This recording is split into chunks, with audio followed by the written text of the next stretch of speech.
The font bigger. Okay, fine. So let's. So the thing that we were looking at is verification using F-star, right? And we said there are two ways of verification: intrinsic and extrinsic. And we saw a simple proof with append, where we intrinsically verified it, and then we also extrinsically verified it. In the process, we sort of looked at a bunch of definitions, including what it means to write a lemma, right? And actually, lemma is just a syntactic sugar for writing a pure computation that returns a unit value, right? And we sort of looked at how we went through step by step, and we sort of looked at how to reconcile the understanding of what the proof should do, right? In the sense that even though SMT solver is doing a lot of work for us underneath, it is always useful to understand what it means to how it goes through, because oftentimes what will happen is you will keep going somewhere, and then SMT solver will just say, I'm not able, F-star will say, I'm not able to progress, right?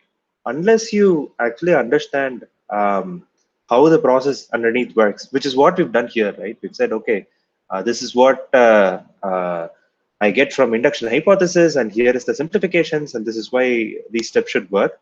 Unless you develop this way of working with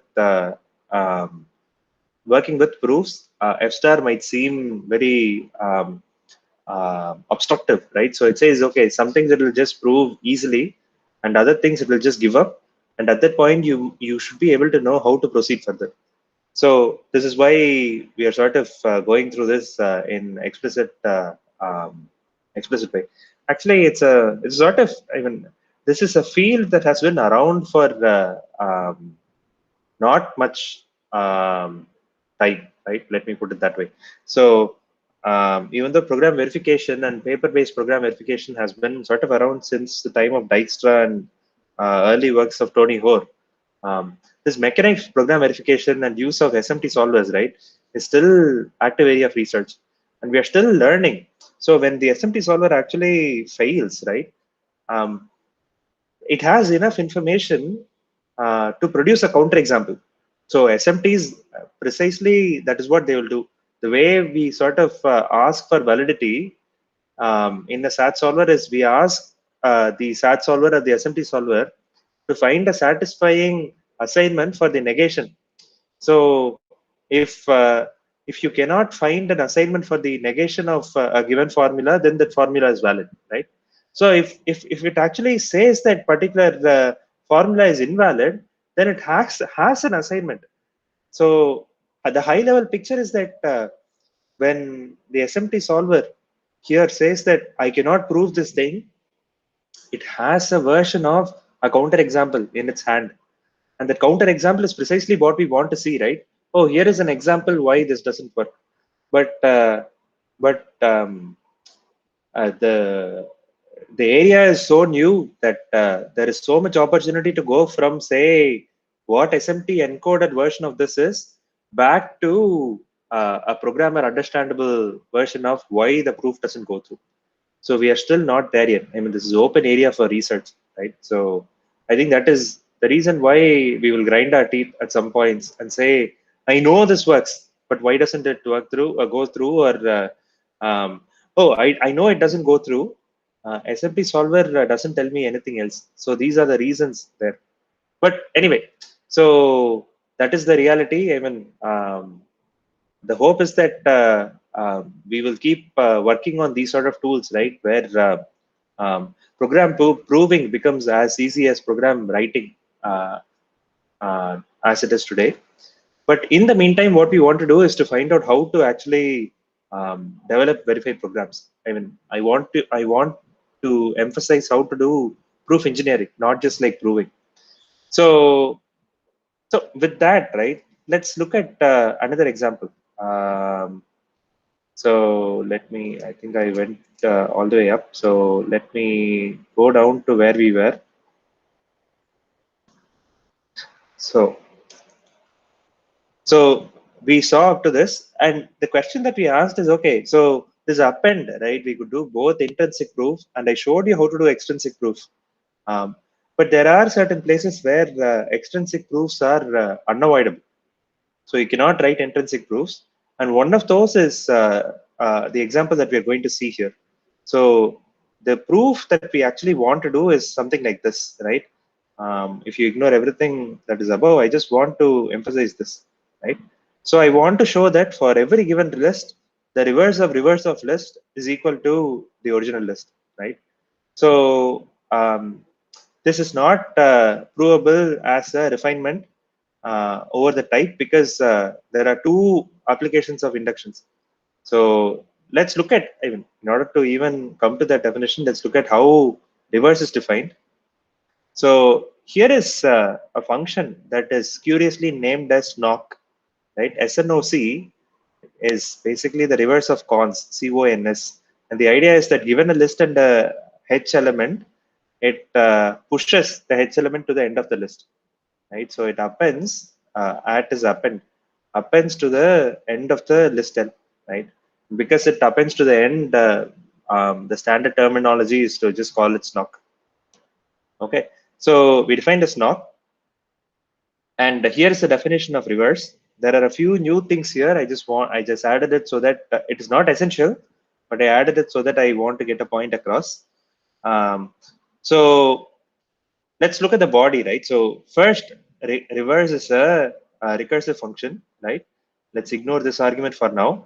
It takes a list, right? If the list is empty, then the reverse of the list is just empty. If the list has a head and a tail, then the reverse of the list is reverse of tail, right? You've reversed the tail. And what do you have to do? You have to take the head and then push it at the end. And for that, we use a snock, right? We take the snock and then use the snock function to push the head to the end of the list, right? So that is what is happening operationally, right? There are a few other things that are going on. So the first thing is the type of this reverse list takes a hash a type as an explicit argument. And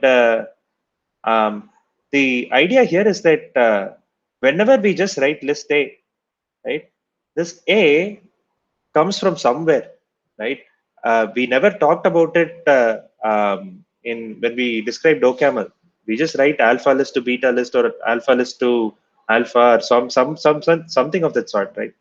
But if you sort of imagine rich type systems, this alpha has to come from somewhere, and the typical way to reconcile that is to say, oh, alpha is also this implicit argument that is always there to every function.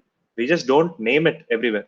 So whenever we just write a function, let's look at an example. Let's see whether we have an example earlier. When we write this function list alpha, right? Oh, L1 and L2 is list of alpha. It gets converted to something like this, where there is an argument, right? Where alpha is explicitly used. This A is the A that is used here, right?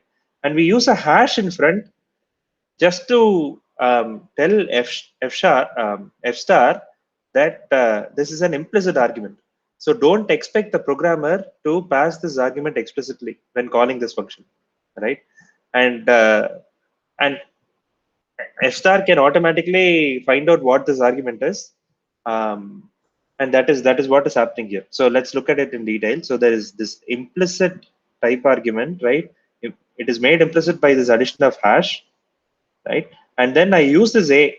A is some type, and the second argument is the list of those A's. And what you get as a result of reversing is a total list.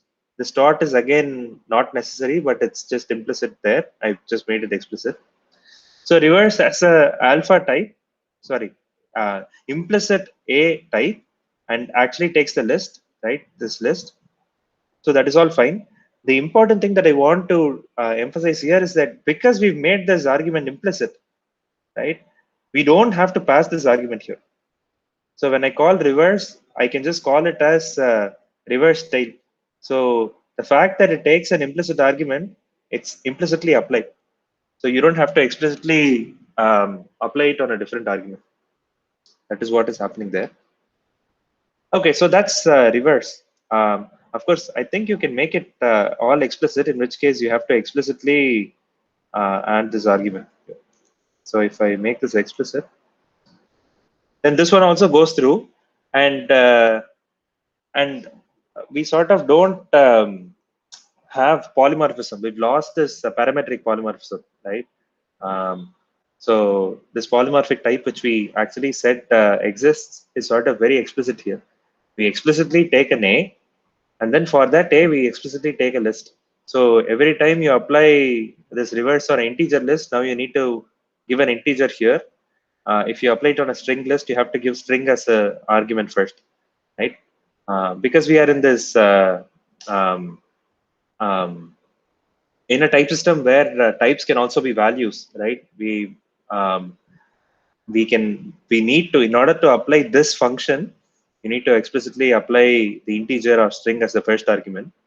But and we do like our parametric polymorphism, so we sort of write it this way. Yeah, so that's what is happening here. So let's so that's reverse.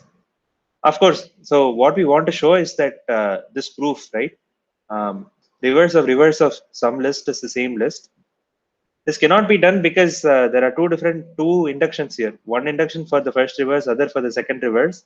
And as we saw in the earlier examples, right, the induction hypothesis is not explicitly applied by F star. So you have to explicitly call, because that's the crux of actually searching for a proof, and that is why it doesn't apply it. There are two induction applications here, which neither of which is going to be directly applied by F star. So if you try to do something like this, right, just to show you, I'm just writing it as a implicit proof, right? I say that reverse 2 is a function that takes how have I written it? So that takes a function, right, which takes a list, right, and then returns you a total list. I've written it this way because I need to call this reverse by itself, right? So it takes this type alpha, takes its type alpha. So if you apply it, what do you get? You get a if you just apply the first argument, what you get is a function that takes a list and returns a list, right? So that's why I've written it in this weird way, because I want to express the fact that this reverse is going to be used as part of the refinement. So what I do here is I say that the second argument is a function that takes a list and then returns a list. Actually, this function is the body of this whole thing here. This function corresponds to this whole thing here, right? So that's the reverse function, and I just name it as F. And what do I want? What do I know about F? The thing that I want to prove is that for all list, f of L is double equal to L, right? So, if you try to do this, F star will complain. It will just say, I just cannot prove this assertion. So this weird way of writing it is only required because I am going to,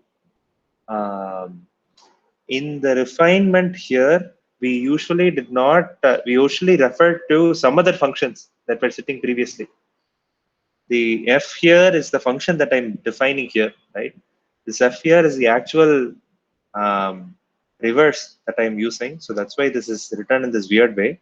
But otherwise, the takeaway is that you cannot prove this implicitly, or F star is not able to prove this implicitly. It just says assertion failed, F star could not prove this query.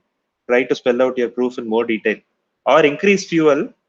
This fuel concept is sort of a concept that comes from the SMT solver that is sitting underneath. SMT solver are like massive pieces of engineering, right? And because first order logic is fundamentally undesirable, validity of first order logic is undecidable, it has lots of heuristics in order to explore proofs, but because it is undecidable, it cannot keep going down a particular path forever, right? So the way typically the validity queries are primed as there is a default fuel value, right? It sort of says try this proof until the fuel is there. If you don't have, you might sort of consider this as how many terms to try, or how many what depth to which you want to explore the proof, and so on. So it has a default fuel. um, if the fuel runs out, F star will just say Z3, the underlying SMT solver will just say, I don't know, I couldn't prove this, I've just given up, I don't know whether it is valid or not. You can try to increase the fuel, right? It might work, but it might also not work. But in this case, we know it won't work, right? Because we cannot do this. We are not applying induction. That's the problem here. And we know just increasing the fuel will not make it go through. But when you see fuel, that's the reason. So it's like how long do I try? Is the sort of question. You can increase fuel by adding other annotations. I don't think I'm going to go into all the detail in this course, but you can just add an annotation to a function just to say I want to increase the fuel. Anyway, so this is not possible. So how do we actually prove this? We have to go with the separate lemma. So the first thing that the lemma that we are going to first prove is this reverse knock lemma, which says that given a list, right, and given a head, if you snork the list to head, which means push the head to the end of the list, and you reverse it, right, what you get is the head which you pushed at the end is now going to come to the front, but the L is going to be reversed because this reverse is going to apply on L, right? For example, if you take L to be 1, 2, right, and H to be just 3, right? So snork LH is going to just append 1, 2 to 3, and we have a reverse on the outside. And what is it going to do? 3 is going to come to the front, right? 3 is going to come to the front, but 1, 2 is going to get reversed, right? So reverse of 1, 2, which is the same as what I've written here. So I want to prove this lemma because I'm going to use this lemma as part of the proof of reverse of L. So this proof, again, I'm going to go step by step just to emphasize what is going on, but really the proof has very few steps. So I have a list, I have a head. So I'm going to apply induction on L, right? And the way we apply induction on L is we pattern match L. If L is empty, then we are basically done. Why is it done? Observe that you substitute, right, in this term empty list for L. So you have reverse of knock of empty list H, H of H cons to reverse of empty list, right? And snork is defined as an append, right? And reverse of empty list, if you look at, I'm going to split my screen again so that we can go back and forth. So val ref, yeah. So, and I'll go to the proof here. So reverse of empty list, right? Reverse of empty list is going to be empty list. So this term reduces to just the empty list here, and snork is just defined as append, right? And hence this expansion append. Again, simplifying, we know that if you look at how append is implemented, um, given two lists, if the first list is empty, you just return the second list, which is why you get this term here, right? This term simplifies to this, and if you cons head to an empty some element to an empty list, you just get that singleton list here, right? And now I don't know why I wrote this. So anyway, so now we are going to do reverse of this term, right? Oh, okay. So this term is just a singleton list, which you can rewrite as this one.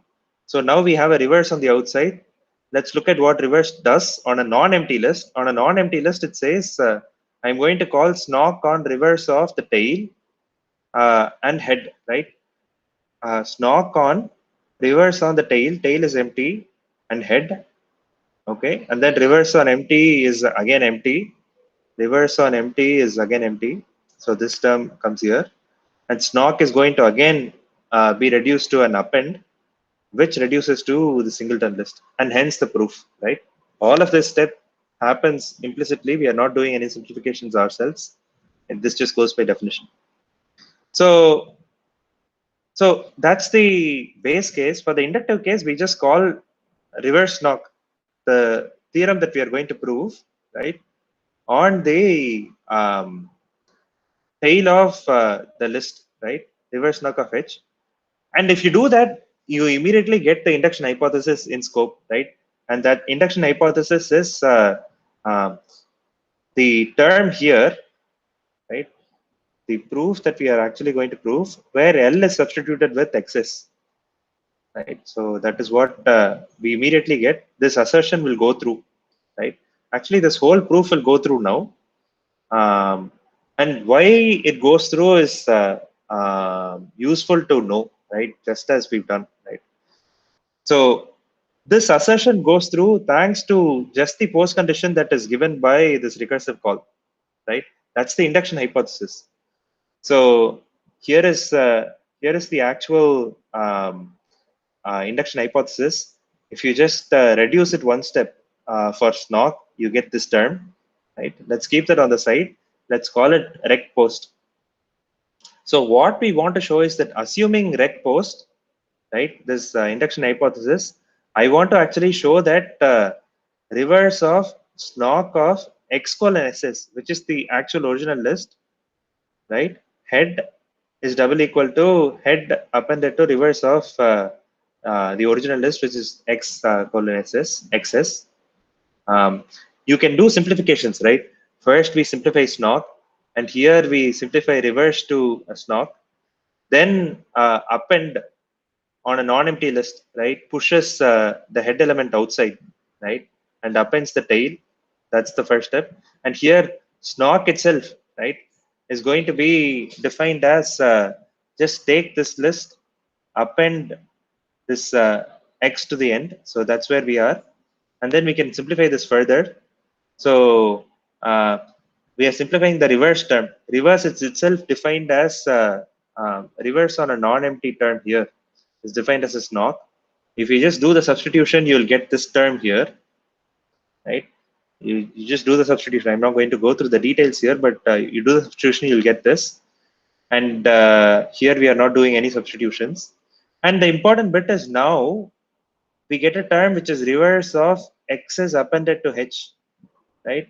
Which is the same as reverse of x is appended to h, which is part of the induction hypothesis that we have. So we can do the rewrite to the right-hand side. So if you do the rewrite here, this term here is rewritten to just the term on the right-hand side, right? Once you do that, you can keep applying simplification. Snock itself is defined as append, so you get this term. And append, when you have an append on a non-empty list, it goes outside. And what you have is, assuming that induction hypothesis, these two terms become the same, and they go through by reflexivity, right? And that's the reason why this whole proof goes through. But if you look at the proof, right, the proof is very simple. So this assertion itself is not needed. I have a base case, I have an inductive case. All I do is I just appeal to the induction hypothesis. Okay, I've done reverse knock now. So the original proof that we wanted to prove is reverse is involutive, which essentially means reverse of list is the same as the original list, right? And if the list is empty, then the proof is very simple, right? You just call, I mean, it's true by default. But if the list has a head and a tail, we get the induction hypothesis on the tail. What is the induction hypothesis? It says reverse of tail is equal to tail, thanks to the definition here, right? That's the induction hypothesis. We also cleverly instantiate this reverse knock theorem that we proved just before. So this reverse knock theorem that we proved here, right? This reverse knock theorem, we instantiate that with reverse of tail, right? Again, so if you do the substitution for L, the assumption that you get is that this is directly from applying the lemma and doing the substitution. So you get reverse of snock of reverse of tail head equals head appended to reverse of tail. So this is from the reverse knock, right? Let's call it 2. And induction hypothesis, let's call it 1. These two facts are enough to actually prove what we want to prove, right? So what we want to prove is that reverse of head appended to tail, which is the list here, is equal to head appended to tail. So just take the definition first. By definition of reverse, you will get snock of reverse of tail head, right? So that's one. And now you can just do the rewrite based on 2. So based on this 2, you can rewrite it on using the right hand side term, which you get here, right? And now observe that I have a reverse of tail term, which is what the induction hypothesis has on the left hand side, with which you can rewrite it as the right hand side term. So this becomes tail, and the whole proof goes through. Right? So the point here is that this is not a simple proof, right? I needed to appeal to the firstly to the induction hypothesis here, and secondly to the fact that I needed to write this clever lemma, which is the reverse of snock, and oftentimes that's really what is required to make the proof go through. So you sort of look at what the induction hypothesis gives you and assume and come up with the interesting lemma and see whether based on that assumption you can actually prove the theorem that you want, and then go ahead and prove the theorem that you want, then prove the lemma, right? So that is the way in which we engineer the proof. So okay, so any questions on this one so far?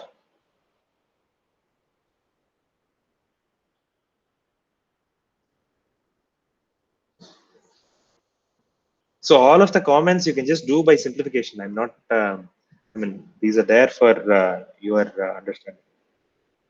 Anyway, so so the thing here is that even though the SMT solver is there and helping us, the point of coming up with interesting lemmas and applying induction hypothesis on correct terms, right? We correctly instantiated this with reverse of tail, so that we will end up with reverse of tail, so that we can apply the induction hypothesis, or all the ideas that you will have to come through. So these are ideas that SMT solver will not tell you, right? F star will not tell you, oh, you have to come up with this interesting lemma with which you can prove. That's where the ingenuity comes in. But you can develop it as you do a lot of exercises. I mean, this is one of the challenges of doing program verification. Whenever we give an intuitive understanding of what a program does and why it behaves some way, we are informally using these sort of reasoning, but with tools like Awk and FStar, you have to be very, very precise, and no hand waving is allowed, right? And if you just prove on certain examples, that is not sufficient as well. Okay, so let's do more verification, right? So just so that we get more experience doing verification with SMT based solvers. So the ideally we want to prove larger programs, right? We want to sort of say we are doing reverse and simple programs. I mean, these are useful proofs already, but I want to prove something more real. So the thing that we are going to prove here is we are going to prove insertion sort as correct according to some specification. Okay, so that is what we are going to do next. And in the process, I'm going to slowly build up. Right, I'm not going to directly jump to saying here is the proof. I'm going to try and fail multiple times, and then I will sort of give you the reason why we failed and how we step through from the failure. So one thing to first note is that um, the property that I want to prove on insertion sort is that you are given a list as an input to the insertion sort. The output list is also sorted, but the other property that we want to show is that membership of the original list and membership of the returned list are the same, right? So if you don't have the membership property, and if you only have the sortedness property, I can always write a function which takes in sort function, which takes in a list and then returns just an empty list all the time. Empty list is always sorted, right? Unless you have this membership property, you don't actually have the full proof. So the insertion sort, any sorting function should preserve sortedness and also membership, right? And that is what we are going to do. And unlike OCaml, right, where we can do equality on almost everything except functions, you cannot do structural equality on functions. You can do physical equality, but F star, because it has very rich terms where types can be values as well. Equality is not defined on every possible type because the types are quite rich, right? You can have constraints, and what does it mean to say x greater than 5 is the same as say x greater than 4 but not equal to say 4, right? So these are like really rich constraints, and equality is not may not, I mean, it doesn't give you decidable equality, right? Because the types are much richer. So F star has this way of saying there are certain classes of types on which equality is defined. So those types are known as EQ types, just like how we had the hash type, hash A type, we have hash EQ type. Hash EQ, this EQ type is really just a syntactic sugar. It's just a type refinement where it is equivalent to saying A is some type, and there is a function called hash equality, right? Hash equality just asserts that you can apply equality on types, right? You can say, given two values v1 and v2, I can compare them with equality, right? This equality that I'm using here comes from the fact that the type is actually an equals type. So what are we defining here? We are defining membership on a list. Membership has to check equality, right? If I ask you, if I give you a list of integers and then I say whether 53 exists in that list, I have to check by equality, right? And because I'm doing this on a polymorphic function, I'm not saying integer list, I'm going to define this membership on arbitrary lists. I want equality to be a property that has to exist on elements of the list. So I need to be able to compare elements by equality. So that's why I'm saying this membership function takes an implicit type argument A, which is an equality type, right? And it takes the element that you're looking for. It takes the list of elements and returns you a Boolean, right? And what does it do? So it takes the element, the list. If the list is empty, then obviously this element does not exist in the list. It is false. If the list is non-empty, right, either the head is equal to the given element or you just continue searching in the tail of the list, right? This OR is shortcutting OR just as um, we have in OCaml and C and so on. So you sort of just look at this as OR. So that's membership. This is this the reason I can use equality here is thanks to the fact that A is an EQ type. If A were just a type, right? Yeah, it expects, so expected expression EQ type, but got an expression A expression type. It inferred that this A must be an EQ type because I'm applying equality here, right? And that is why it's saying expected EQ type, but really you are giving me a type. But if I change this back to EQ type, things go through. Right? So there is this notion of equality that we sort of assume equality in OCaml is sort of very what to say. Um, it's not a great thing to have, right? It is very much dependent on how OCaml data is laid out and memory representation and so on. So, and it's also very expensive. Um, so in general, I would rather have explicitly defined equality for certain types rather than using generic equality. We use it because it gets the point across, and if you don't care about performance, that is totally fine. But that sort of equality, the structural equality that OCaml defines is quite expensive because it has to sort of do different sorts of equality for primitive types even. So if you have a floating point, then it has to use floating point equality. If it is integer, you use integer equality. There's a lot of complications there. I don't want to get into all of that, but the notion is that there is this notion of equality, which looks like it comes for free in OCaml, but really, if you do it properly, you have to assume that there is a equality that is defined on those types. This is what is happening here. Okay, so that's membership, right? We've just defined membership now. And now what we are doing is I'm defining this. Okay, so let me see. I thought I was doing. Okay, so we will eventually get to. I thought we were going to do insertion sort here, but we will eventually get to insertion sort. But before that, we are looking at simpler examples. I thought this was going to be the insertion sort example. Anyway, so this is membership. And here is a nice lemma that I'm proving on membership, right? Let's say there are list L1 and L2, right, which contains types which have equality, right, EQ types, right? And I take an element X. If it is the case that X is a member of the appended list, then it must be the case that it is an element of either the first list or the second list, right? It could be a member of both of the lists, but that's fine.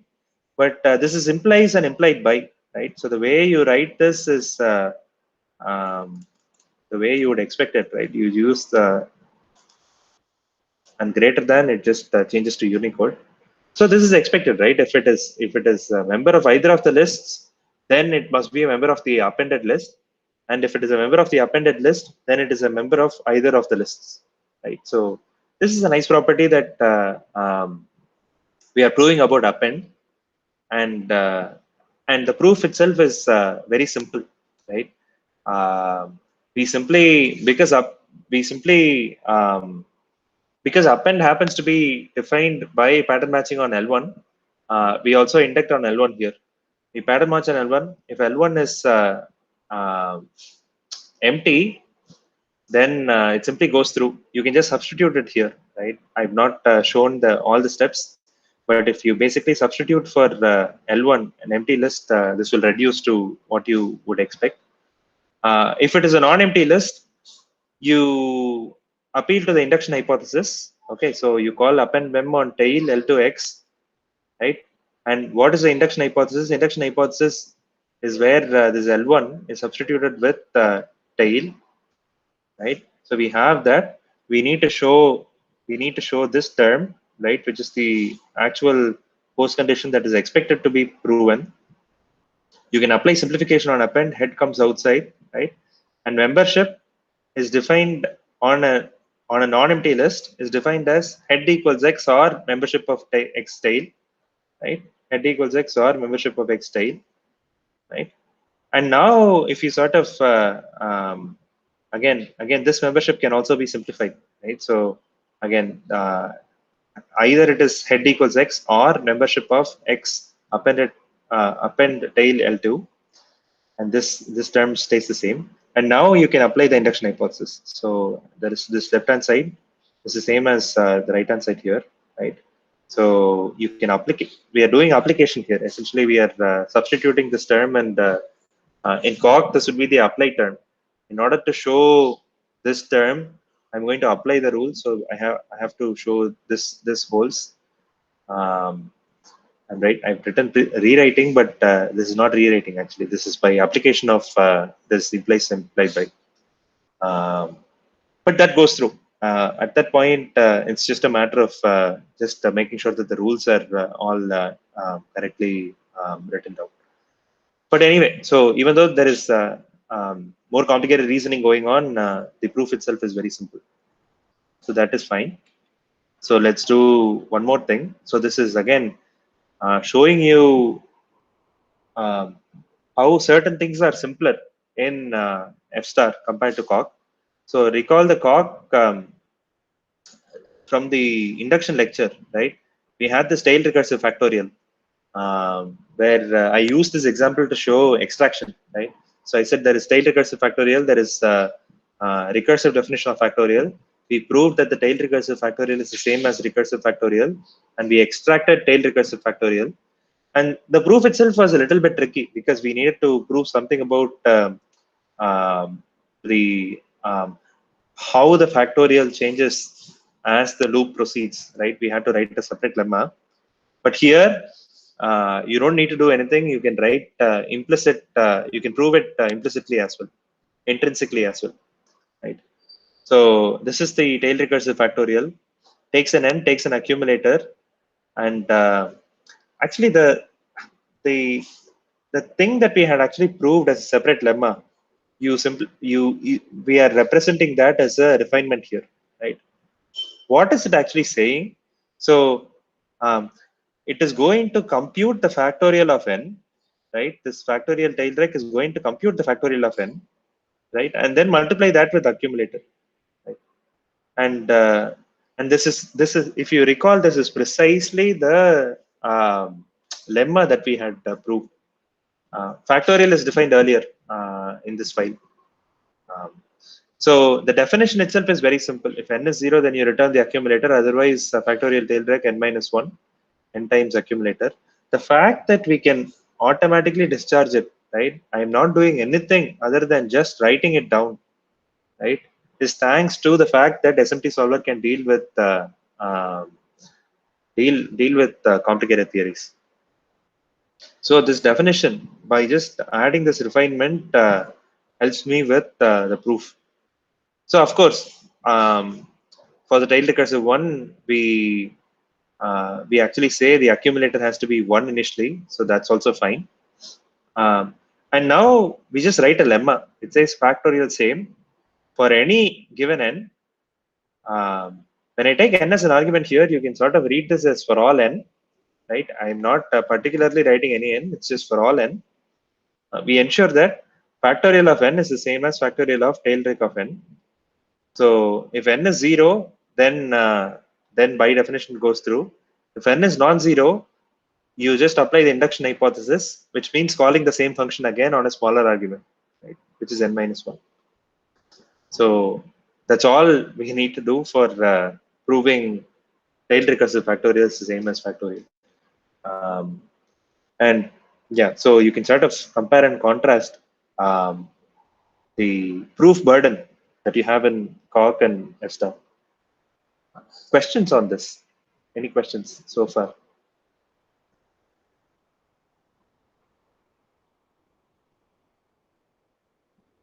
Okay. So actually now we are doing insertion sort, right? So this is a nice example because it has some non-trivial complicated reasoning going on. And So, this is, yeah, Vishnu. yes. So I actually had a question. So in the definition of the tail recursive factorial, we have used a refinement which uses the factorial, right? Yeah. So like we're sort of using a non-tail recursive function to define the tail recursive. Like will it sort of affect the performance in any way, or like it No, does? it's really good question, Vishnu. So all of these refinements, right? They are all only relevant for at compile time. So none of this is actually used when you extract the programs. When you extract OCaml, all these refinement types are gone. They're all erased away. So we studied this nice property called type erasure, right, in CS3100. Even though we use static type system and all of this, once you actually show that a particular program is type safe, you don't need to use any types anymore because we don't need to check anything at runtime. Really good question. So even though we use this as part of the refinement, It is only for compile time that is necessary. It doesn't affect the performance. Um, Okay, yeah, so good once question. the assembly Yeah, solver can prove yeah, that is correct, the type is just thrown away. So. yeah, yeah. So when you extract this function definition, it won't have any of these. It won't refer to any. We don't have refinement types in OCaml, so you cannot express it. First thing, right? So all of this is gone. So anything that we prove, all these lemmas, right? They're all gone. So essentially, we only have the core program that we want to extract. Really good question. Um, Computationally, it doesn't matter, right? It doesn't matter how complicated um, your assertions, your refinements are, as long as you can get SMT solver to make it go through. Imagine this, right? So let's say I'm writing a software for, let's say, take something interesting. Okay, let's take this Perseverance rover, right? It is carrying this flight control software. The flight control software for that um, uh, it's carrying a small helicopter, right, which is going to sort of hop around, right, and it's the first time um, we are going to do powered flight on a different planet, right, and we don't know if it works, but we want to say something about the flight control software. And NASA has a very long tradition of writing like really good flight control software. They have lots of NASA sort of leads on form verification and so on. They have lots of not just form verification this way, but also auditing and how do you express what to avoid and so on, right? And it doesn't matter if it takes, say, 1 month to verify that particular software, right? If the software has 1,000 lines and I run it through FStar and it takes, say, 24 hours for the proof to come through, it is absolutely fine, because when it actually runs, we are not going to we are not going to consider the proof. We know the software is correct, right? So the time spent at compile time is always time saved at runtime, right? Or errors saved at critical failures saved at runtime.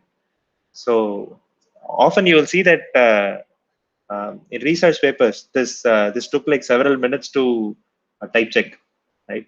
Which is all fine. This is a one-time cost. Um, of course, in terms of software engineering, several minutes might seem interesting, because what it means is if you're a software developer, you edit something and it takes several minutes to come back to say whether it's correct or wrong. But apart from that, that is certainly a downside. But apart from that, once you know that it is right, it's right forever. So that's a beautiful thing. I recommend you to take a look at that flight control software. I'll post a link somewhere. It has some really nice uh, software engineering techniques. How they avoid it's written in C and C++, but how they avoid unsafe parts of C and so on. Anyway, so we are not there yet. We'll write something more simpler now. We'll prove insertion sort. This is directly taken from the tutorial. So if you want more stuff on reading material on this, it is from this tutorial that is in that link. So we want to prove insertion sort. We want to prove two properties, right? We want to first prove that the list is sorted and the membership holds. So here is a definition of the sortedness function, right? So given a list, we say that I'm only considering list of integers. Let's not worry about equality types and so on. So given a list of integers, I will return true if the list happens to be sorted, right? What does it mean? If the list is empty, it is sorted. If the list is singleton, it is sorted, right? If the list is contains more than one element, it must be the case that x is less than or equal to y, and the tail y colon xs is also sorted recursively, right? So that gives us the definition of sortedness. And again, this is a total function, so we can use this function as part of the specification. So let's try to intrinsically prove this, right? So here is uh, here is the main workhorse of insertion sort, right? The workhorse of insertion sort, the way insertion sort works is um, you take a sorted list, right? And you take an element and you insert the element in the correct position, right? And what you get out is a sorted list, right? And And you can keep doing this. This is the workhorse of insertion sort. Given an arbitrary list, you can sort of take the first element, sort it, then keep expanding it, right? You work through the thing and it will work out. This is not the most efficient one. This is O of n squared, right? We are going to, we don't use binary search within the, because we are using a list, we cannot use a binary search, but that's not the point. That is separate concern, right? It is O of n squared. We are going to linearly search for the right position, but that's fine. But the workhorse of the insertion sort procedure is this one, right? Assuming that you give me an A which needs to be inserted into L, which is a sorted list, right? What I am going to return you is a list R, right, which is a list of integers. And the refinement is that R is also sorted. And we also want to say something about membership, right? For all elements in R, right, for all X such that X element is a member of this sort result list R, we have implies and implied by, right? X is either A, right? X is either the newly inserted element, or X is one of the elements that is already in the list, right? This is implies and implied by, so that we make sure that the membership, the set is neither large nor small. So this is what we want to write, okay? And the insert sorted function itself is straightforward, right? We pattern match on L. If the given list is empty, we just return a singleton list with the element that we want to insert. That's fine. That is sorted because a singleton list is sorted. If the list is non-empty, if A is smaller than the head element, we know this list is sorted thanks to the fact that we have this refinement here, right? If A is smaller than the head element, then we just append A to the input list and we return it, right? Because of the sortedness property, if it is smaller than the first element, it must be the case that it is smaller than all the rest of the tail of the list. So that is fine. If it is not, then you insert sorted. You recursively call insert sorted A on the tail of the list, right? And you append X to the front. We know for a fact here that X is greater than, X is less than A, right? And this is what we will write. This is how insert sorted works. But additionally, we have this refinement, this proof obligation that needs to be done, right? So let's see whether this goes through. Oh, it's complaining, right? It's complaining that it is not able to prove the post condition. It says subtyping check failed. Expected type R, which is whatever the post condition is, right? And I just got a type list int, and this is F star's way of saying I cannot prove the post condition. So I expected this rich type, right? Which may be stronger than this one, but really I got this type which is a list of integers, which just means that I know this is a list of integers, but this doesn't satisfy the post condition. That's how you should read it. Don't dig too deep into this.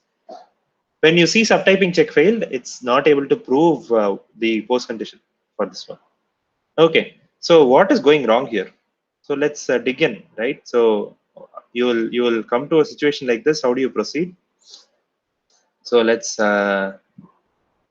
actually step through this one, right? This is the same as what we had earlier, except that I've instead of the else branch is changed, right? Instead of just writing out this way, I've sort of written out explicitly and then asserting what I know is true about the program, right? First, let me, on the else branch, let me do insert sorted on the tail, right? This is the same term as this one. I have STL here, right? And what do I know about insert sorted? Just like the induction hypothesis, right? Because I have insert sorted A X, I know that this post condition, this condition is also true, right? Which means that there are two conditions here, right? There is a conjunction here. I'm asserting two things separately. So for all y, if it is a member of if y is a member of this STL list, then either the case that y is equal to a, or it is a member of this XS list, right? Which is the same as this one. And the second condition that we get from the induction hypothesis is that this list is sorted.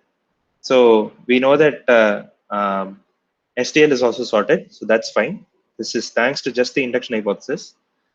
And we also know from this condition, because we are on else condition and this predicate has failed, we know that A is greater than X, right? Oh, that is also true. Okay, that's fine. So all of these facts are true. I'm just writing it. By true, I'll show how it actually works out. Um, and the other thing that we know is true is that why am I saying this? Let me stop here. Why am I saying this is true, this is true, this is true? So if you actually run this, right? So the error is here, right? Not in any of the assertions previously, right? And you can sort of if any of these assertion fails, then you will see a red squiggly line under those assertions. Actually, there is this nice trick to get out. So you can just say admit. So what this admit says is, it's like, look at the type of this, right? It is saying unit to prims admit a, which sort of says, just take this as admitted, right? In Coq, we are using admitted, right? And the idea here is that I am not actually going to give you the full proof. I'm just going to force you to say, okay, check whatever is correct so far, and make sure that rest of the things goes through. So if any of these assertions actually fail, right? Let's say assert 1 equals 2, right? This admit won't help. You will still see that this assertion has failed. So you get a red squiggly line under that assertion and error message there. But if any of these assertions are correct, all of these assertions are correct, then you get a fully type check one. Of course, you have an admit here, right? Which means you're still not done yet, but you at least know that all of these assertions are correct, right? The assertion that we know, I mean, again, for the post condition, there are two cases, right? So we have to first show that it is sorted and the membership holds. It turns out that the what is the membership property actually holds. So if you do this assertion here, it is not complaining. So this assertion holds. But if you ask whether this R, which is what we are returning, right, is actually sorted, what do we know, right? We know that STL is sorted. We know that A is greater than X, right? We are appending X to STL and we are returning it. And we are just saying, yes, is this R sorted? It turns out that this property is not does not hold. Or the other way to say is, it turns out that F star doesn't know that this property holds, right? So that is why we get this error. So yeah, so we have to see what is the deficiency, right? So unless this sortedness holds, we cannot show that this proof holds. The another trick that you can do, just like admit, you can do this thing. Admit P. So admit P says that take this particular proposition as an axiom, right? Add this into your set of axioms, and then with that, can you prove this? It says yes. And the way to read this is that if I can show that sorted of R is true, then I can prove the entire thing to be true, right? That's the way you should read it. And let me put it back, right? So yeah, surprisingly, what is missing is that from the definition of sorted, we do not automatically get the proof that if you have a sorted non-empty list, then for all elements y in the tail of the list, right? For all y that is a member of the tail of the list, we need this proof that x is less than or equal to y, right? Because x colon xs is sorted, so it must be the case that x is smaller than all the elements in xs. But this particular property is not evident to it is not evident to f star, and that is why this thing also fails, right? So yeah, so this would fail. So let me comment this out. Questions on this so far? We've seen two tricks, right? We've seen this admit trick, with which you can make things just go through for anything, and we also see this admit p trick, with which you can make a particular proposition, say, go through.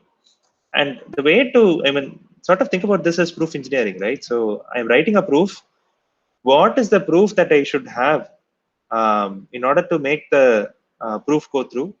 If you have a proposition with which you can say something can go through, then I have to show that sorted of R holds, right? So that is precisely the way you should think about these engineering tricks. Okay, now let's yeah. So this is again showing really another use of this admit p. So I said f star isn't able to show that based on sorted of some non-empty list, it is not able to see that this property holds, right? And the way to check that is here is an admit p. The program is the same as the earlier one, right? And instead of sorted or doesn't hold, right? But I'm going to admit p, where I say for all the elements in xs, right? X is less than y. So this is the list here. All I'm saying is that admit this property that x is going to be less than all the element in xs. So I'm asking f star to say, okay, if you choose to take this as axiom, can you actually prove the entire program to be correct? So if you ask f star, it will say yes. So the point it is saying is, if you show me this property holds on a sorted list, then I will admit this proof to be correct. Okay, so that's the property that we want to prove. So here is the way I'm going to prove that property, right? So what do I want? I want this for all y. There is a y here, and this is a non-empty list, right? There is an x and xs. So there is this x, xs, and for y, I'm just using an m. The m here sort of says some element that is part of the xs list. So just look at, let's read this type step by step, right? So consider an element x, which is an integer. Consider xs, which is a list of integers, and m, which is another integer. And the way these things are related is by this precondition, the requires lemma, which says that x colon xs is sorted. The list which has x as head and xs as tail is sorted, right? That property should hold. That's the precondition for this particular function. And m happens to be some member of xs. M is an element of xs. That is the same as what we have here, right? Assuming these properties hold, right? What we need to show is that x is less than or equal to m, right? You can sort of read this as sum for all, right?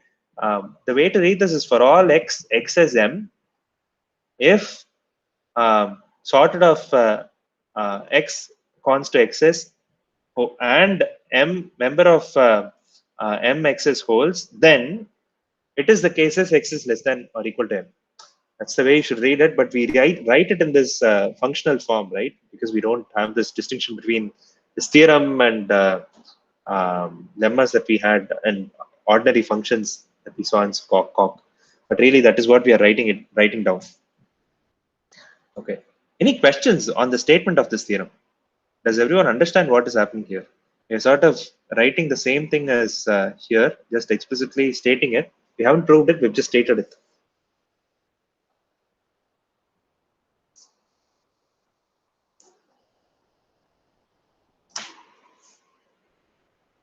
Okay, so we've stated it, we have to prove it, and the proof itself is simple again. It's just by induction. As you would imagine, right? It's just a matter of f star not being able to apply induction by itself.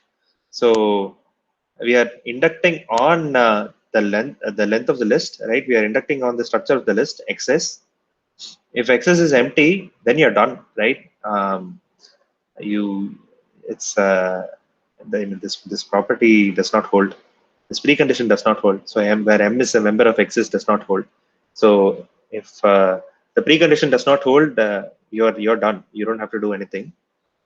So, but instead, if xs is actually ys, it is either the case that y is equal to m, right?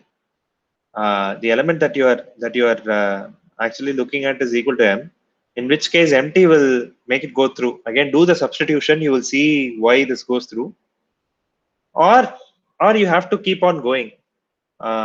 You have to call this recursively on x, the rest of the list ys, and the m that we pick on this particular property, that which is what we want to prove. Right? So this is fine. This goes through. So you can use it the same way, but you can sort of yeah. So I mean, we've seen admin. I just had a note here just for me to make sure that I show how admit works. But really, I want to turn this into a property that looks like this one, right? Where there is a for all y instead of this explicit argument for m. So here is the another theorem, sorted smaller. I call this sorted smaller underscore. I'm going to use this lemma in this other lemma sorted smaller. It only takes 2 arguments instead of 3. It takes only 2 arguments. Takes an x and an xs, right? A head and a tail. And the precondition is that this list is sorted, right? And the post condition is that for all y, right, which is the same as the thing that we have here. For all y, where y is a member of xs, x is less than or equal to y. This is the thing that we want to have, right? And that is what I have written down here. And let me come back to these. This decreases a little bit later. But if you see the actual proof, again, we do induction on xs, right? If xs is empty, then fine, we are done. Because the only list that will be here is the singleton list, right? Singleton list is sorted, that's fine. Then the only element that will be as a member of that singleton list is x. So x is less than or equal to x. So the proof goes through. So if it is some other list ys, right? If it is a non-empty list, the tail is non-empty. What I do is I actually appeal to the previous theorem that I just proved. I call sorted smaller x xs, and for this y, I just use I just pass it as a third argument here for m, right? So what I get back is that considering sorted of x xs, which holds, right, thanks to the precondition here, and mem of so m is a member of xs, which also holds thanks to the fact that y is in fact from xs, right? So y must be a member of xs. So the precondition for this call holds, right? The precondition for this call, which is the precondition here, holds, and the post condition, what you get is x is less than or equal to y. So we got that. So we got that for one step, and we have to repeat the same for the rest of the list, and we simply call the induction hypothesis on ys. So I call this on ys just to sort of say that this keeps on going further, right? And if so, one thing that is, I mean, this goes through with this. So one thing that is interesting here is if I remove these decreases clause, right? Now f star complains here that it could not prove the termination of this recursive call, because the reason is that I'm using xxs here, it is expecting one of the arguments to actually become smaller, right? The first argument is actually a different argument here, right? So I started with X here in this call, and the recursive call is on Y. So it doesn't know what the relationship between X and Y is, even though we can see that Y comes from X's here. So in fact, there is some relationship. And what is that relationship? If you sort of think about that relationship, I want to show to F star that this function will terminate. And why does this function terminate? Every time I call the recursive function, the length of the list that I'm operating on is decreasing, right? Initially, the length of the original list is going to be the length of X appended to XS. But in the second step, it is going to be one less because the recursive call is on YYS, right? YYS is obtained from XS. So it's one smaller because I'm not considering the length of that input list anymore. So this we saw multiple different ways of proving semantic termination checking, right? Um, decreases clause is actually a very powerful clause, and we can use, as I said before, uh, we can use the relationship between natural numbers, right, as a proof of termination. So, and it can take arbitrary expressions here. Length of a list is a natural number, right? And all I'm saying here is that for the recursive call, the length of the arguments, right? The list argument is going to be smaller than what was passed in. So if the length of this list was say 7, then for the recursive call, because I'm only calling this on XS, the length is going to be 6. And these two, 6 and 7, are natural numbers, and they are related by less than. And less than is one of the conditions for proving that the call will terminate. Right? Eventually, natural number will mean that it has to go to 0. So that's why I need to prove this clause. The reason why it complains again is that it is expecting the first argument to decrease. By default, it expects the first argument to decrease, and if not, it expects the second argument to decrease. Here, the first and the second argument seem to be unrelated, right? Because it comes from a different place. And as far as F star is thinking, it doesn't know. Maybe Y is, I don't know what Y is. Maybe Y is, I mean, what will it say, right? It expects this to decrease. And because X and Y are, say, integers, this X could be 0, this Y could be a larger integer. And in fact, it is, right? It is going to be a larger integer. So that's why it's getting confused there. But if you indicate to F star that really consider this recursion to terminate because the length of the input list is going to get smaller, then it's happy to accept this definition. Okay. So we proved sorted smaller. What have we got? We have got the property that we wanted to have, right? Which is that if you give a non-empty list, which is sorted, then it means that the head is always smaller than the rest of the elements in the list, right? So that's the property that we've proven, and here is the actual proof now. So I've dropped all of the assertions. All I've done is I'm appealing to. So why is this working? As we saw earlier, right? When we admit this property, the proof goes through. So now that we can actually prove it, thanks to this lemma, I'm just appealing to the sorted smaller lemma. So I'm just calling this on X and XS, and the property that I get back as a post condition is this property, right? Which proves that for all Y, the tail of the list is going to be, elements in the tail of the list are going to be greater than or equal to the head, which is what I will get here. So this admit clause which we have actually proved. Now this proof goes through. So, oops. Yeah, insert sorted goes through. So what have we done? We have proved that this insert sorted procedure is correct according to the specification that we've defined, right? If you give me a sorted list, the output list will be sorted and the membership will be preserved, right?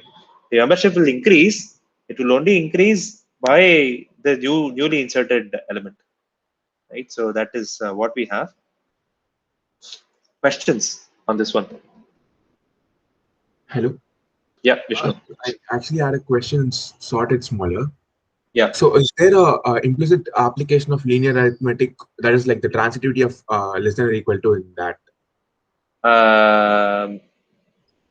Yes. Yes, because I'm calling this on because this is on y, right? And there is a x and y are related by less than or equal to, and I am calling this recursive call on y. So there is in fact a implicit application of transitivity of less than or equal to. You're right. Okay, thanks. I just wanted to confirm that. Yeah. All of this is working underneath, right? So this is being applied. Good question, Vishnu. Actually, I thought that came to mind while I was explaining it, but that sort of skipped my thought. So, uh, so I want to illustrate one interesting extension that F-star has. This might not be that important, but you might see SMT-pat if you happen to use F-star elsewhere. So the idea is that whenever you see a pattern, in this case, whenever we see the pattern sorted, right? Actually, let's go back to this one. Whenever we see the pattern sorted uh, um, x cons to xs and some membership m on xs, we want to we know that this fact holds, right? We are explicitly appealing to that, but we know that this fact holds. If we think that it is so important that this particular property, that x is less than m, should always be made apparent. This is a particular assertion, right? If we think that anywhere this pattern appears, we want this property, the proof, to be added to the set of assertions that are part of the assumptions. The way to do that is by using SMT-pat. So SMT-pat is like a sort of a helper thing. The sorted smaller SMT-pat is the function that is the same as the sorted smaller underscore function here, except that I've added one extra line. The extra line here is this line here. And the line says that whenever you see, the way to read this is whenever you see sorted x colon x cons to xs and mem m xs internally also, right? You sort of explicitly add this fact to your assumptions, right? In SMT, you can use this, and the proof itself is the same. Why is it useful? Um, Now I'm not explicitly calling that appealing to that lemma, right? I'm not explicitly appealing here. It is quite implicit. So the idea here is that it knows that there is sorted of L here, so which means sorted of x colon xs, and internally when it tries to prove it, this mem m xs appears, and that particular property is discharged. It's part of added to the set of assumptions that is used to prove this theorem to be correct. I don't particularly like SMT-pat, to be frank. And if you look at the documentation, it says that you have to be a little bit careful about SMT-pat as well, because if the pattern appears everywhere, you will add lots of these assertions um, to your set of assumptions. And what this means is that the state space for the proof search in the SMT solver becomes larger, and it might cause proofs to not to go through. But I just want to like have this as a feature because it makes for simpler proofs. Because we know this property is true thanks to the fact that I mean, it's an intuitive property that we might want to have, right? And if we think it is so important, we can add SMT-pat. And this proof goes through even without appealing explicitly to the lemma. But I sort of, I mean, having used F star for almost a year now, I sort of feel explicit proofs are better because you can at least see what is the reasoning that is used. But anyway, so that is SMT-pat. So yeah, so we've proved the workhorse to be right, right? And here is the actual sort function, right? Which says take a list L, right? And it returns a list M. And what does it say? M is sorted, and the membership of L and M are the same, right? And how do you actually implement this? If L is empty, then you're done, right? Nothing to do. If L is non-empty, then sort the tail of the list and insert X in the right position. Of course, this is n squared, right? It's going to call sort function n times, and insert sorted is going to linearly search through. We can make it efficient. You can play around with it, but really the point is this is the intuitive property that we want to prove on a sorted function, right? And we've done that, and that's what I want you to get out of this exercise. And you can prove this on arbitrary, complicated implementations, right? So this is sort of a take this as recipes for building more interesting things later. Um, Questions on this so far?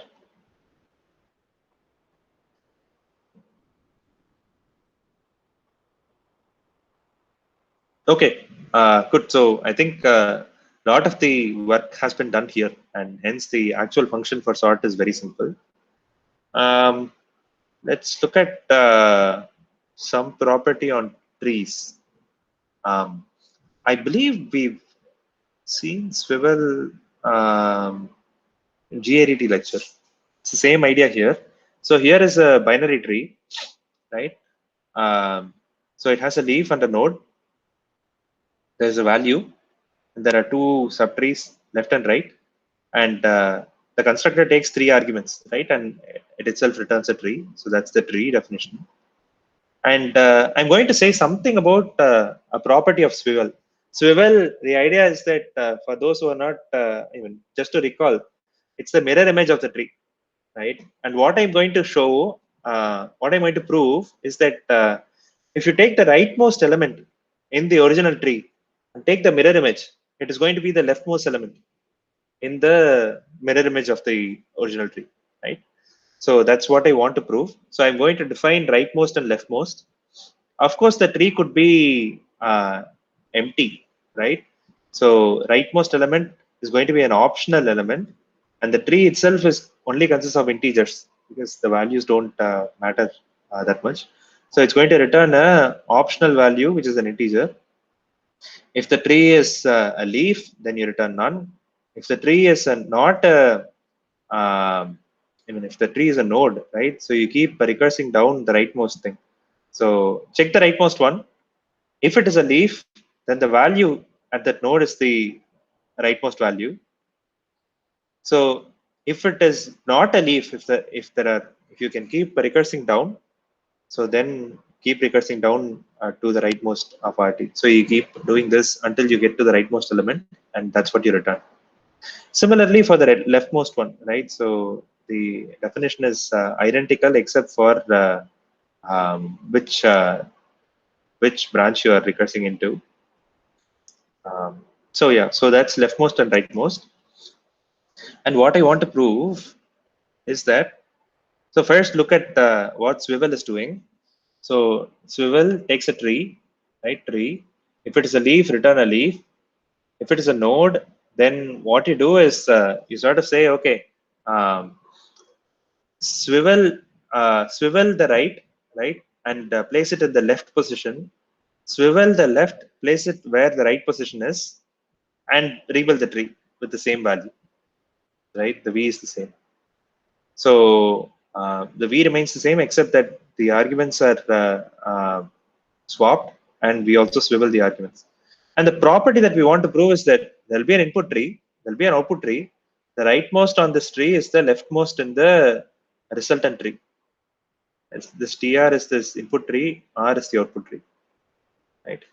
So if you do this, subtyping check failed. Okay, so so the proof doesn't go through. So it is sort of not able to prove our post condition, and it can only prove that this is a tree node, and not actually prove this property that we actually want to prove. And that's a problem, right? So let's see what the problem is. Let's diagnose the problem. So how do you diagnose it? Let's define a helper function called root. Okay, and root is again an optional. It is going to return a optional integer. Take a tree. If the tree is a leaf, return none. If the tree is not a leaf, return that element. Right. So nothing interesting there. And I'm going to implement the same swivel function again, but I'm going to delve deeper. Right. I'm just going to see what is true about the swivel function, so that we can diagnose the problem. So here is so how am I going to debug it, right? So whenever I call this swivel, right, on a subtree, I get the induction hypothesis for free, right? So um, when I call it on RT, I'm going to sort of get this property as an induction hypothesis on that particular subtree, and similarly for the left tree. So I'm just going to make it explicit here. So I have node V left, right. So rightmost of LT is equal to the leftmost of swivel of LT, thanks to just how the induction hypothesis works, right? And similarly, rightmost of RT, which is the RT tree here, is going to be equal to the leftmost of swivel of RT. I'm just defining it here, right? And these properties are true. So I'll show that these are true, but I'm asserting these. These are true just because of the way induction hypothesis works, right? We are calling it on a subtree, so it must hold. And then the problem here is this, right? So if we sort of say, okay, so assuming that, let me comment this out. I wanted to comment that out. Okay, so we know these properties hold, right? So we know those properties hold. So the question is this, right? Given these two properties hold, I need to show that this is the result tree. Result tree is actually node of V, which is the same as node of V. Swivel of right appears here. We swap the arguments, and then swivel of left appears here. So what I need to show, assuming the induction hypothesis, the proof obligation is I need to show that rightmost of the original tree is the same as the leftmost of R. I'm just naming it explicitly here. This is the same as the proof obligation, the post condition that must hold. So what I'm doing here is, all I'm asking is, I know these conditions are true. IH1 and IH2 are true. Does it automatically go through by uh, the SMT solver, right? So if you sort of, we know it doesn't go through, so we can see that it doesn't go through. So what is actually missing here, right? So if you think about it, right? So what is missing here is that it is saying something about the rightmost element, the value, and the leftmost element value, right? And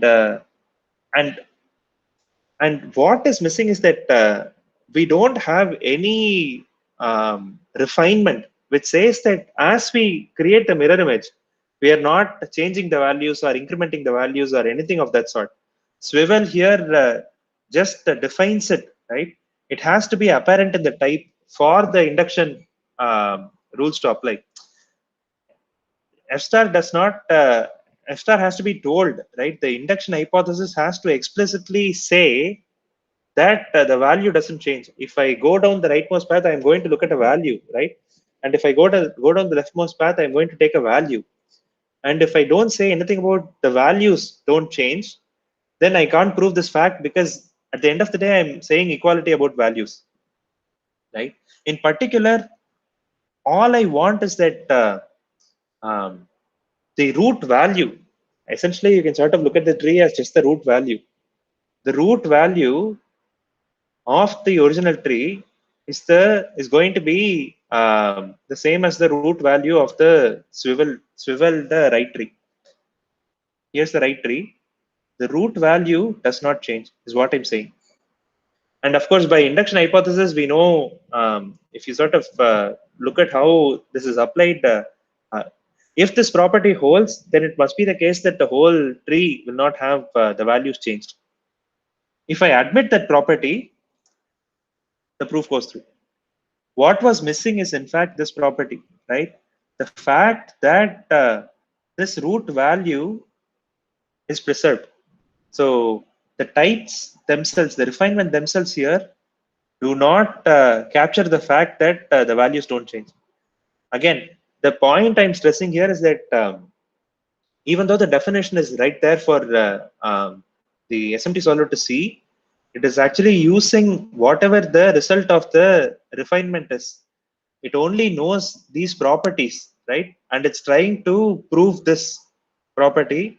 And of course, that doesn't hold because we are equating something on values. And we have to somehow let this property be expressed as part of the swivel, right? And it turns out that we can do that just by intrinsic proof. You just extend the proof, right?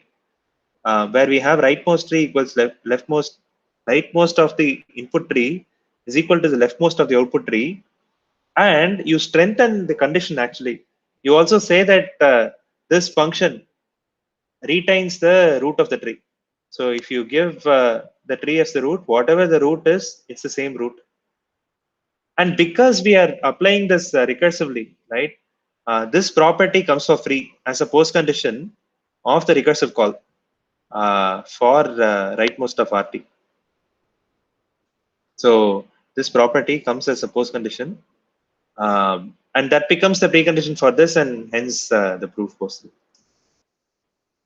So the fact that we have this condition here is actually added here, and when we make the recursive call, this becomes part of the induction hypothesis. And we know that once we have this property, we can actually make this proof go through, and which is what happens here. Yeah, so that's the way you find out what is missing, right? So oftentimes you have the induction hypothesis. What is the other property that is missing? In order to make the proof go through, you sort of do admissions. And then once you find that property, you just find a nice way of encoding the property. Here we've done it using an explicit, intrinsically adding this property as by strengthening the refinement, right? We've also done it differently by using separate lemmas in the previous example in insertion sort. But yeah, but that's different ways of doing the same thing, right? As we've seen earlier, there are two different ways of doing proof. You can mix and match. Then there is no one right way. Actually, I'll stop here. I think this is a good place to stop today's class, and then we can catch up on Monday.